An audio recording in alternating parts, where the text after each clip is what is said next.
Հաղորդման գործընկեր Յասաման ռեստորան։ Միսը երեխաների սննդակարգում։ Թեման մտահոգում է շատերին, որովհետև կան երեխաներ, ովքեր կատեգորիկ հրաժարվում են մսից։ Չափազանց օգտակար մթերք է համարվում եւ այն պետք է պարտադիր կազմի երեխայի սննդակարգի գլխավոր մասը, Ինչու երեխաներին չի կարելի զրկել մսից։ որովհետեւ կարող է այն երեխայի մոտ առաջացնել երկաթի պակաս եւ անեմիա։ Մսի որ տեսակից սկսել։ Մսից արգանակ չեն անցնում ոչ B12-ը, ոչ երկաթը, այսինքն դուք ուղղակի տալիս եք մսաջուր, որի մեջ չեն պարունակում այդ բոլոր վիտամինները ու հանքանյութերը, դրանք սպիտակուցի տեսքով մնում են հենց մսի մեջ։ Որ միսը կարող է վտանգ ներկայացնել երեխայի առողջության համար։ Հում, կիսահում ապխտած մսեղենը, այսինքն սուշին նույն կամ բաստուրման, սուջուխը երեխայի ուղեղի զարգացման համար չափազանց կարևոր են ճարպերը։ Խորոված միսը։ Երեխաների սննդակարգում պետք է լինի օգտակար թե վնասակար, որովհետև ծխի մասին կարծիքները հակասական են։ Հաղորդման գործընկեր Հովակիմյան էսթետիկ կենտրոն։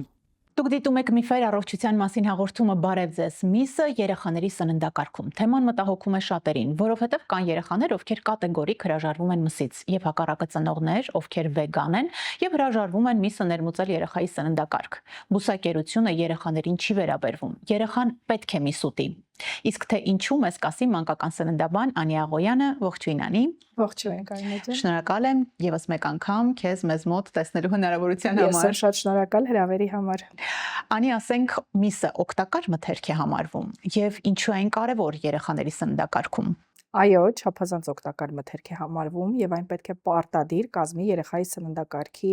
գլխավոր մասը, ինչու, որովհետեւ միսը իր մեջ պարունակում է անչափ երեխայի օրգանիզմի համար կարևոր երկաթը եւ այդ սպիտակուցը, բարձրակարգ սպիտակուցը, որը միայն առկա է կենդանական ծագման մթերքի մեջ։ Ինչ կա մսի մեջ, որ չկա այլ մթերքների մեջ, վիտամինային շարքի մասին կխնդրեմ նաև նույնպես նշենք։ Այո, այլ մթերքների բուսական ծագման եւս կա երկաթ, բայց դրանք տարանջատվում են, կա հեմ երկաթ եւ ոչ հեմ երկաթ։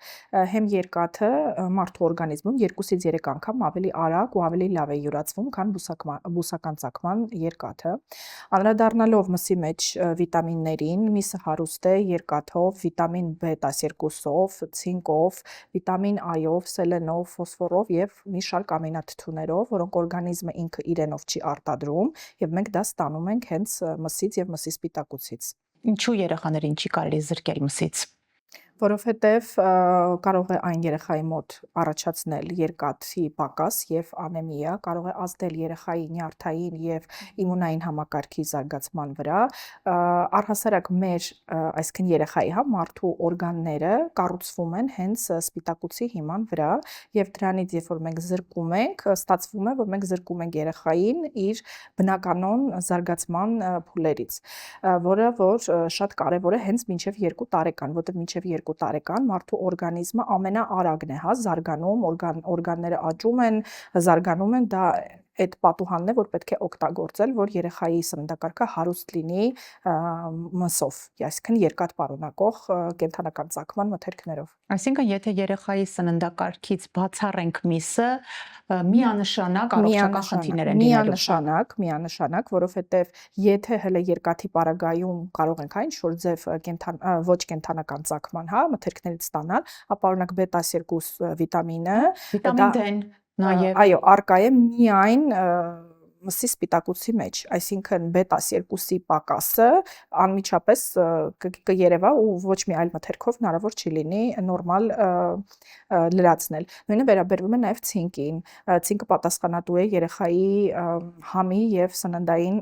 ախորժակի կարգավորման համար, ինչը եւս շատ կարեւոր է, որ լինի երեխայի օրգանիզմում։ Ամինաթթուները եւս դրանք էլի չեն արտադրվում իրենք իրենցով, երեխայի օրգանիզմում, դրանք շատ կարեւոր են եւ պարունակում են հենց մսի մեջ։ Եվ եւս մեկ անգամ հիշեցնենք, մսի բացակայությունը կարող է բերել սակավարյունության, անեմիայի, բազմաթիվ խնդիրների, երեխայի առողջ աճի եւ զարգացման համար միսը անփոխարինելի մթերք է համարվում։ Ասում են,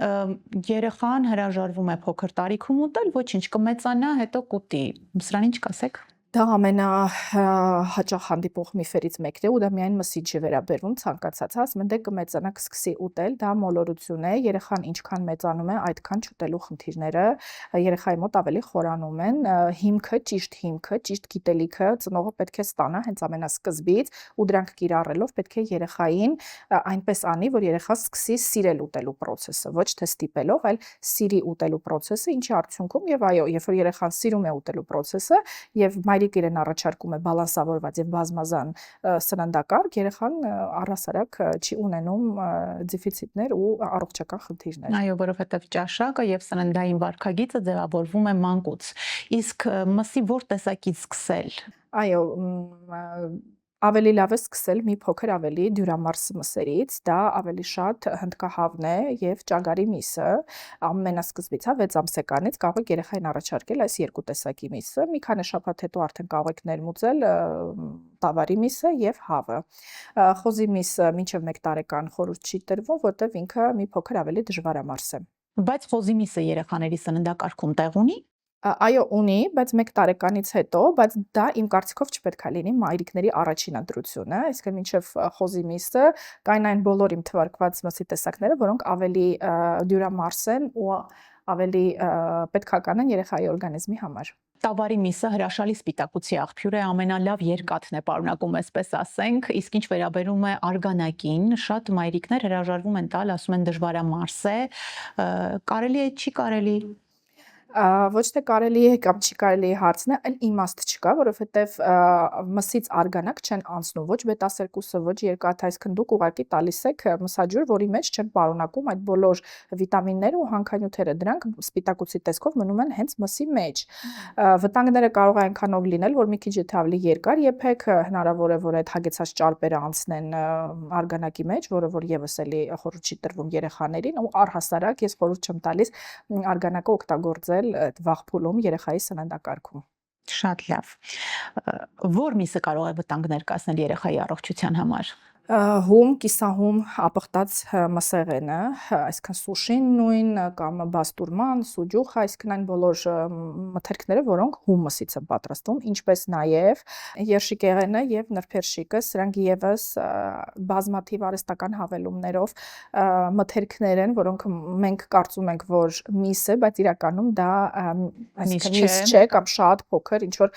քանակություն, հա, կարող է մսի պարունակվել այս մթերքների մեջ, դրանք ահավոր ծանրաբեռ են երեխայի լյարդի եւ երիկամների աշխատանքը, որովհետեւ այնտեղ համ աղերն են շատ, համ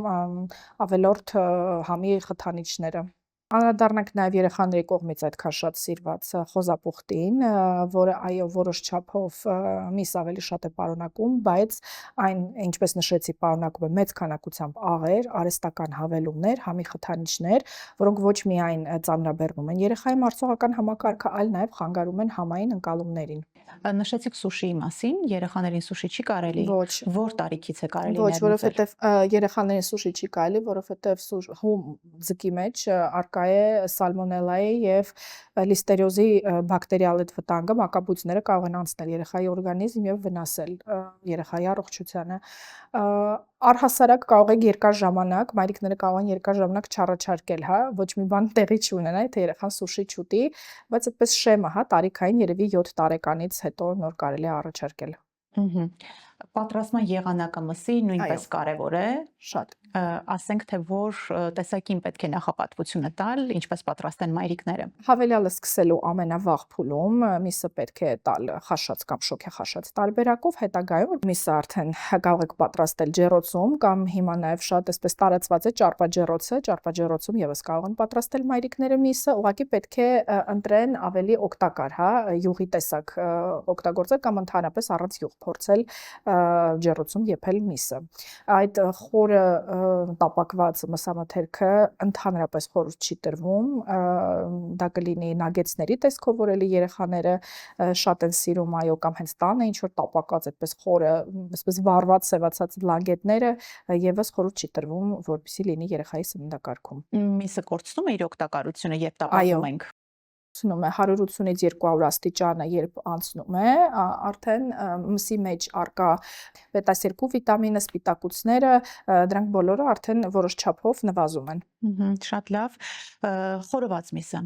Երեխաների Խորոված սննդակարգում միսը։ պետք է դա- լինի օգտակար է թե վնասակար, որովհետև ծխի մասին կարծիքները հակասական են։ Դա էլ շատ տարածված է մեզ մոտ, ընդունված է համարել, որ խորովածը ինքը առողջ այսպես մթերք է, բայց երեխաներին մինչև 1 տարեկան առհասարակ արգելվում է խորոված միսը, ասեմ ինչու, որովհետև բաց կրակի վրա մինչև 400 աստիճան կարող է միսը տաքանալ, ինչի արդյունքում արդեն սկսվում են արտադրվել ոչ առողջարար վնասակար միացություններ։ Մեր մեծերի օրգանիզմը դա կարողանում է ինչ-որ չափով ֆիլտրել եւ մարսել, բայց երեխաները դա չեն կարողանում անել։ Բացի այդ, ճարպը, երբ որ կաթում է, հա, բաց կրակի վրա, այդ ծխի հետ է գալիս մսին, որը եւս չափազանց, այո, կոնցերոգեն է եւ չափազանց վտանգավոր է երեխաների համար։ Բացի այդ, խորոված միսը ինքը իրանով ավելի չոր եւ կոշտ է, դրա համար էլ խորհուրդ չի տրվում մինչև 2 տարեկան, հա, գրեթե խորհուրդ չի տրվում առաջարկել երեխային խորոված միս։ 2 տարեկանից հետո կարող եք առաջարկել, բայց պետք է շատ այսպես վառված չլինի ու վրան սև շերտ չունենա միսը։ Մսի յուղային հատվածը պետք է հանել երեխաներին առաջարկելուց։ Ոչ, պետք չէ հանել, եթե ճիշտ ձև է վերամշակված, այսինքն ճիշտ ջերմային մշակում է անցել, առհասարակ յուղոտ մթերքները պետք չի բացառել երեխայի սննդակարգից, այստեղ մսին չի վերաբերվում, բայց շատ կուզեմ նշել, որ այս վերջերս ինչ որ այսպես շատ մոդայիկ է երեխային առաջարկել դիետիկ յուղազերծված ինչ որ մթերքներ, դա նույնը կատնամթերքին է վերաբերում, դա այդպես չէ, երեխայի ուղեղի զարգացման համար չափազանց կարևոր են ճարպերը, այսինքն երեխան պետք է ուտի նորմալ յուղոտ ուտելիք, ոչ թե դա գերակշռի, այլ պետք է յուղոտ ուտելիքը լինի երեխայի բալանսավորված սննդակարգի մի մասը։ Խոսքը վերաբերում է օգտակար ճարպերին։ Այո։ Տրանսճարպերի մասին չէ խոսքը։ Ոչ։ Իսկ ինչ կասեք կենդանիների ենթամթերքների մասին, տավարի լյարդ, սիրտ, թոք, սրանք օգտակար են երեխաների առողջությանը, որ տարիքից ներմուծել։ Այս շարքից օգտակար է միայն սիրտը եւ լյարդը, որովհետեւ թոքը ինքը այդպեսին չի պարունակում, ոչ մի սննդային արժեք չունի, իմաստ չկա, հետագայում որպես բազմազան սննդակարգի մի մաս կարող է լինել, բայց 8 ամսեկանից հետո նոր կարող եք ներմուծել լյարդը շաբաթական ընդամենը 1 անգամ եւ 1 թեյի գտալ, որովհետեւ լյարդի մեջ պարունակում է մեծ քանակով երկաթ եւ վիտամին A, ինչը կարող է, եթե շատ քանակով, հա, երեխան օգտագործի, կարող է բերել հիպերվիտամինոզի։ Սակայն շատ օգտակար է Այո, շատ օգտակար է, այո, շատ օգտակար է, շաբաթական կարող է մայրիկը 1 անգամ 1 թեյի գտալ առաջարկել, դա հիանալի երկաթի աղբյուր է, լյարդի մեջ կրկնակի, նույնիսկ երակի ավելի շատ երկաթ է պարունակվում, քան սովորական մսի մեջ։ Այո, հիշեք։ Եվ որքան պետք է լինի մսի չափաբաժինը երեխաների սննդակարգում։ Երբ նոր է սկսում հավելյալը երեխան, մոտարապես 5-ից 10 գրամ, դա 1 թեյի գտալը նույնիսկ չի գերազանցում, հետագայում արդեն մինչև 1 տարեկան կարող է հասնել մոտարապես 50 գրամի միսը,